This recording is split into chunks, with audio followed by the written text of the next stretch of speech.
Coach Pirillo. Thank you for tuning in to Activities at Home. So in this one, it's going to be like a bocce kind of thing. So if you've never played bocce, it's a lot of fun.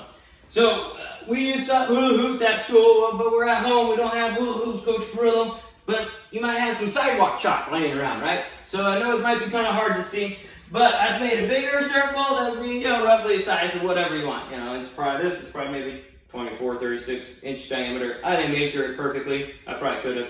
And then I made a smaller one on the inside. All right. So your objects you can use a ball. If you have bean bags at home, you can use stuffed animals. You can use Beanie Babies. Whatever item you're okay with the kids tossing, using an underhand throw, works well. All right. They can also roll if they want to roll. We're going to do underhand throws. So I got socks and a ball. Whatever you want, you want to make sure you have different colors. So if you have multiple kids, or if you're playing against your child, you have one color and your parent has the other. Or sorry, your kid has the other. Or the other parent has the other color. So you're going to have some different color items. That's just so that when you go to score and find out who has points, it makes it a little bit easier. So for demonstration purposes, I'm only using one for each. You can do one for each. You can each get 2 tosses, 3 tosses, whatever how many socks you have. So I'm going to do right hand versus left hand. And the goal is to try to get your object as close to that center circle as you can, that little blue one that I made. All right, so we're doing our underhand throw. So when you talk to your kids and work with underhand throw, we're going to swing that arm down and back behind us.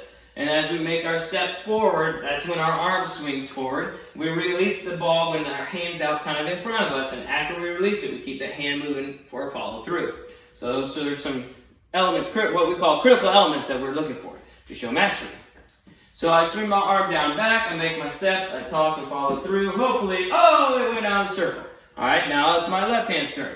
Left hand's turn, what happens left hand? Boom, landed in the circle. So at this point, I would give myself 1 point. My right hand gets 0 points. All right? Because 1, it was the closest, but 2, I also got in a circle.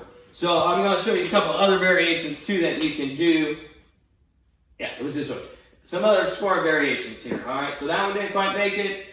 And that one probably didn't go make it. Oh, it rolled in. Woo! Now, here's what you can do.